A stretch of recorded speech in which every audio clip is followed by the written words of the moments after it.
ओम शांति। आप सभी को श्री कृष्ण जन्माष्टमी की बहुत बहुत मुबारकबाद। और श्री कृष्ण जन्माष्टमी पूरे भारत में बड़े जोरों शोरों से मनाई जा रही है, विदेशों में भी।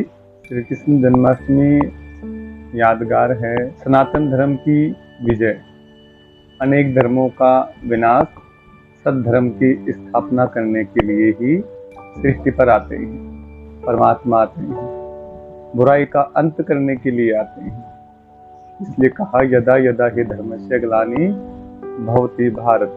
जब जब धरती पर पाप बढ़ता है, अधर्म बढ़ता है, मैं अधर्म का विनाश करने के लिए, सद्धर्म की स्थापना करने के लिए आता हूँ।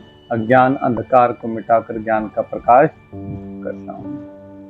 और दिखाया श्री कृष्ण जी की जो लीलाएं हैं जन्म से ही शुरू हो गई। उनका जन्म भी एक ऐसा रहा कि हुआ है या नहीं हुआ है, ऐसा रहा ना। श्री कृष्ण में देखेंगे उनका जन्म हो चुका है, नहीं हुआ है। कंस जो है लगा हुआ है कृष्ण को मारने में। इसी प्रकार अलौकिक रीति से जब हमारा ज्ञान में जन्म होता है, एक तो वो जन्म और एक ज्ञान के द्वारा अलौकिक जन्म, दिव्य जन्म जब होता है, जब परमात्मा का संदेश मिलता है, आत्मा का संदेश मिलता है, सृष्टि चक्र का संदेश मिलता है, तब हमारी माया से फाइट शुरू हो जाती है, बुराई से फाइट शुरू हो जाती है। कालिया नाग का मतलब क्या है जाना हमने? काली देह में कालिया नाग। काली देह मतलब ये शरीर, और कालिया नाग माना 5 विकार, काम क्रोध लोभ मोह अहंकार। ये हैं 5 विकार। यही वो कालिया नाग के 5 फन हैं जिनको हमने क्या करना है, इनको हराना है। और काली देह माना पतित शरीर, कर्मेंद्रियों पर अपनी विजय प्राप्त करनी। नहीं तो नाग के जो फन हैं, कोई नृत्य कोई कैसे करे उसके ऊपर में। तो ये अपनी कर्मेंद्रियों को वश में करने की निशानी है कि जो कर्मेंद्रियां हैं अपनी अपने नियंत्रण में रहें, अपने कंट्रोल में रहें। तो जिस प्रकार श्री कृष्ण जी ने लीलाएं करी, जिस प्रकार शिवलिंग के साथ में शालिग्राम होते हैं बहुत सारे, और कहते हैं शालिग्राम नारायण का रूप है। श्री कृष्ण छोटे रूप में, बड़े रूप में कौन है वो? नारायण। इसलिए कहते हैं श्री कृष्ण गोविंद हरे मुरारी, हे नाथ नारायण वासुदेवा। लक्ष्मीपति बोलते हैं। लक्ष्मीपति कौन है? विष्णु ही तो हैं। तो अभी हमें ये समझना होगा, ये सारी लीलाएं आध्यात्मिक लीलाएं हैं। श्री कृष्ण लीला के विषय में जानते हैं, बहुत गहरी है बातें और आध्यात्मिक विषय है, जो लांछन लगाए हैं श्री कृष्ण के ऊपर में। कई लोग उल्टा उल्टा बोलते हैं, तो परमात्मा ने सच्चा ज्ञान देकर हमें हमारी बुद्धि को शुद्ध किया है, स्वच्छ किया है, और हम उन बातों को जान पा रहे हैं। तो कहते हैं श्री कृष्ण जी ने भाई वस्त्र चुराए। अब जो परमात्मा कहते हैं कि भाई उन्हें क्या जरूरत पड़ी वस्त्र चुराने की, वो तो सबक सिखाते हैं। क्या सबक सिखाते हैं?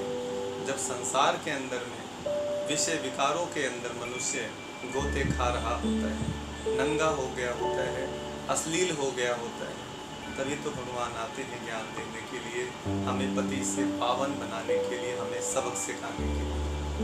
और जो वस्त्र, इस शरीर को भी वस्त्र कहा गया।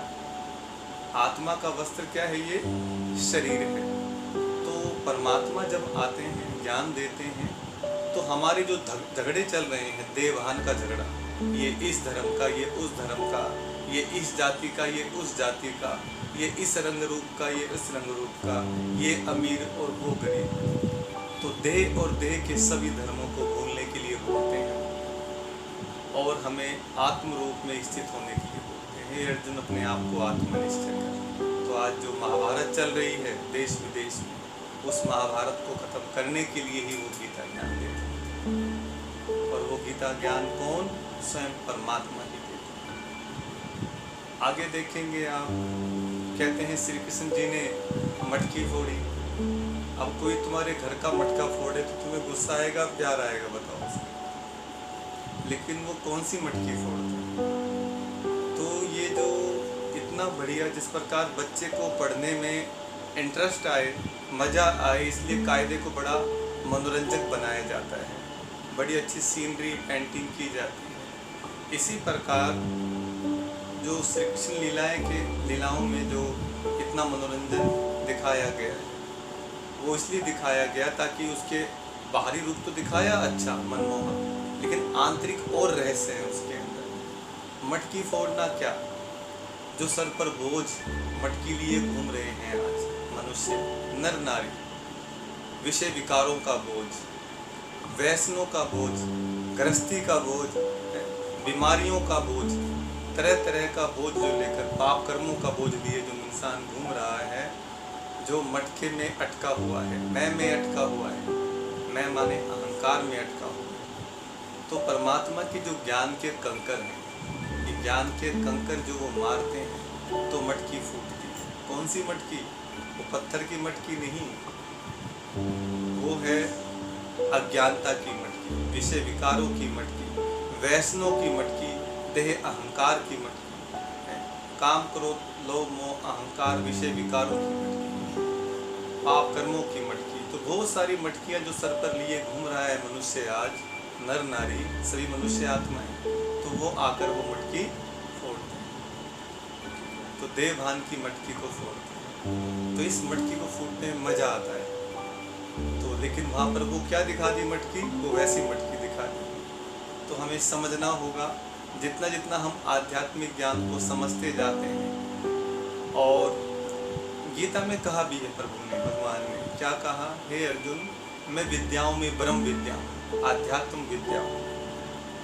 जो विद्याओं का राजा है वो परमात्मा हमें ज्ञान देते हैं। तो इसलिए आप श्री कृष्ण जन्माष्टमी तो बनाए, श्री कृष्ण जन्माष्टमी को अर्थ सहित मनाएं।